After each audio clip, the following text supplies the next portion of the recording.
Hello students, standard 11th accounts में हमने meaning of cash book and utility of cash book मतलब कि importance of cash book क्या है वो देखा था। और कैश बुक का जो कॉन्सेप्ट था वो ऑलमोस्ट हमने कवर किया था। अब हम टाइप्स ऑफ कैश बुक पे आगे बढ़े। तब से पहले आपको कैश बुक का मीनिंग जो है वो आपके दिमाग में क्लियर होना चाहिए कि कैश बुक क्या है और कैश बुक में क्या होता है, तो ही आप ये पूरा चैप्टर कर पाओगे। और आपको होम असाइनमेंट में भी इम्पोर्टेंस ऑफ कैश बुक मिला था, आई होप आपने कंप्लीट किया होगा। Today we are going to start types of cash book. Types of cash book क्या है, कौन कौन से हैं? तो according to necessity of the business और profession, cash book can be prepared. Following are the 3 types of cash book. There are 3 types of cash book. Simple cash book, 2 columnar cash book, it can be 3 types. 2 columnar में 3 types होते हैं, cash and discount, cash and bank and discount. And third one is 3 columnar cash book, cash, discount and bank columnar. मतलब कि 3 तरह की cash book होती है। तो सबसे पहले हम सिंपल कैश बुक क्या है वो देखेंगे। तो only cash transactions are recorded in simple cash book. Cash receipts and payments are recorded in a simple cash book. As the format of cash book is like structure of an account, it is divided into 2 parts. Cash book का format है वो account जैसा ही है, तो उसको 2 parts में divide किया जाता है। The left side of the cash book is known as the debit side of receipt side, and the right side of the cash book is known as the credit side or payment side. उसको 2 part में divide कर दिया है। जो left side है वो debit side और receipt side बोलते हैं, और राइट साइड जो है वो क्रेडिट साइड या पेमेंट साइड भी बोला जाता है। ठीक है। Cash account is a real account. Underline करना 1 मार्क्स के लिए इम्पोर्टेंट है। कैश अकाउंट रियल अकाउंट है। Therefore when the cash comes in business, it is debited to cash account, and when cash goes out, it is credited to cash account. Cash जब business में आती है तब हम cash account को debit करते हैं। ये हम 4 चैप्टर से कर रहे हैं, ठीक है।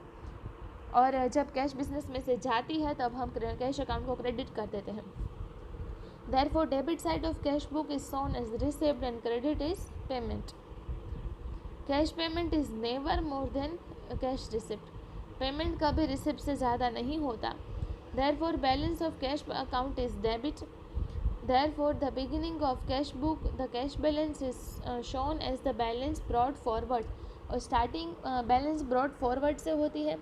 और opening balance of the debit side is and the end of credit is also balance is worked out and it's seen as balance carried forward. आप देख सकते हो कि starting में opening balance brought forward and last में balance carried forward. यहाँ पे वो जो क्रेडिट साइड कैरी फॉरवर्ड किया है और स्टार्टिंग में ब्रॉड फॉरवर्ड किया है। क्यों?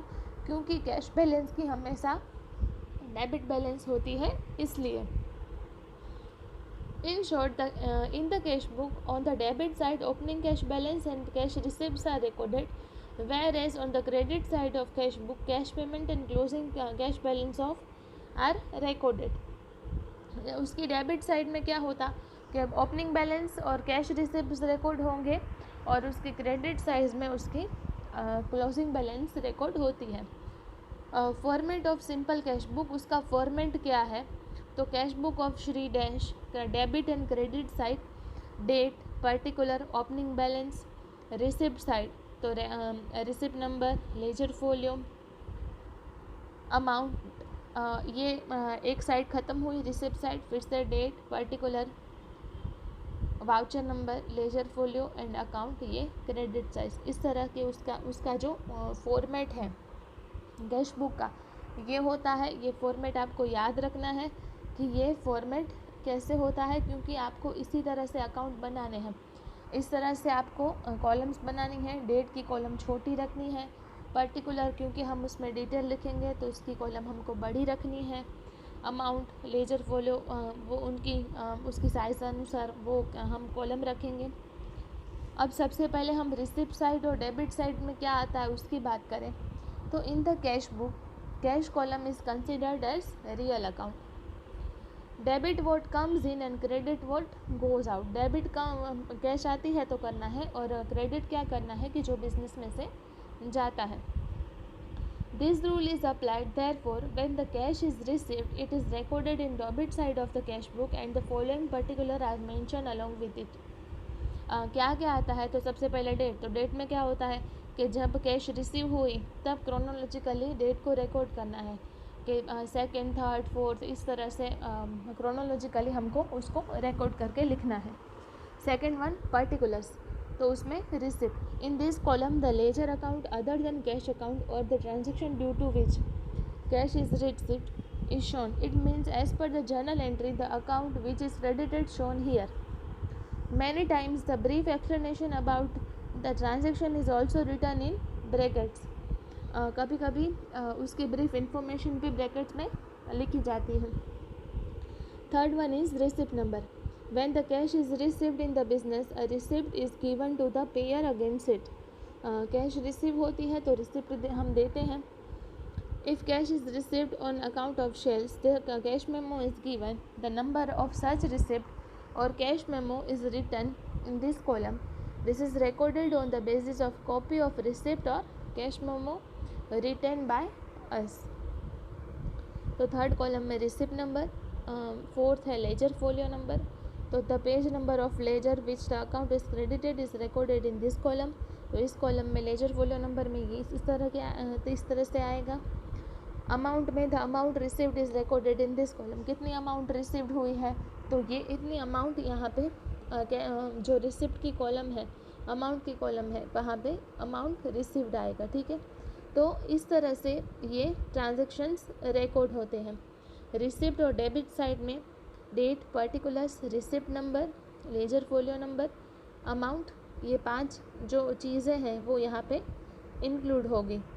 तो इस तरह से हमको ये ऐड करना है. अब हम पेमेंट साइड की बात करें तो क्रेडिट साइड मतलब according to rule of real accounts when cash goes out it is recorded in the credit side of the cash book. The following particular are mention in it. सबसे पहले date. तो in this column date on which cash is paid it is chronologically recorded. जब cash pay की है तब उसको cash paid में record करना है. सेकेंड वन पर्टिकुलर्स और payment. In this column the ledger account other than cash account of the transactions due to which the cash goes out is shown in. It means as per the journal entry the account which is debited is shown here. जो account debit होता है वो यहाँ पे दिखाया जाता है. Many times the brief particulars about the transaction is also written here in the bracket. Third one is voucher number. When the cash is paid, the payee issues the receipt of cash received or cash memo of cash purchase. जब cash पे होती है तब voucher दिया जाता है. The number of such receipt or cash memo or the number given by us is to be written in this column. Ledger folio number में the page number on which ledger or the ledger account is debited is recorded in this column. And fifth and last column में होगा amount. तो यहाँ पे cash जब हमने पे की है तब जब उसकी अमाउंट साइड में उसकी डेट होगी और कितनी अमाउंट हमने पे की है तो वो पेमेंट साइड में यहाँ पे उसकी पेमेंट आएगी. लास्ट में क्लोजिंग कैश बैलेंस. तो in the simple cash book on the debit side opening cash balance and cash receipt are recorded whereas on the credit side cash payments are recorded. Every day or at the end of given period, cash book is closed and closing cash balance is worked out. जब cash at the end of given period cash book जब close होती है तब cash closing cash balance workout होती है. And the total of payment side of such cash book is deducted from the total of receipt side. Total जो payment side है वह वो हमने रिसिप्ट साइड में से डिडक्ट की जाती है. और the amount of different is known as closing balance. और उसके डिफरेंस की अमाउंट क्लोजिंग बैलेंस होती है. Here the important point is that the total of receipt side of cash book can never be less than total of payment side. Receipt side हमेशा ज़्यादा होगा, कभी भी कम नहीं होगा. हमेशा पेमेंट साइड से रिसिप्ट साइड जो है वो ज़्यादा होती है. Therefore, the total of receipt side is always more than or equal to the total of payment side or simple cash book. Simple cash book में टोटल ऑफ रिसिप्ट साइड और payment side या तो same होता है या तो फिर उसमें उसका जो टोटल है वो रिसिप्ट का ज़्यादा होता है और पेमेंट का कम होता है. तो ये बात आपको याद रखनी है. As the total of debit side is more than the total of credit side of cash book, the closing balance is treated as a debit balance in any type of cash book. While balancing cash column, the above situation is seen. Effect of non-cash transactions are not recorded in cash book. वो तो हमको पता है कि जो non cash transactions हैं वो cash book में रिकॉर्ड नहीं होते हैं. वो सारे जो है वो सब्सिडरी बुक्स हैं, sales book, purchase books, purchase return, वो उसमें रिकॉर्ड होते हैं. ठीक है. तो आज हमने कैश बुक का जो फॉर्मेट है और उसमें क्या क्या चीज़ें इंक्लूड होती हैं वो हमने देखा. आपको होम असाइनमेंट में ये सिर्फ स्टडी करना है और नेक्स्ट लेक्चर से हम इसके सम्स जो हैं वो भी स्टार्ट करेंगे. Thank you.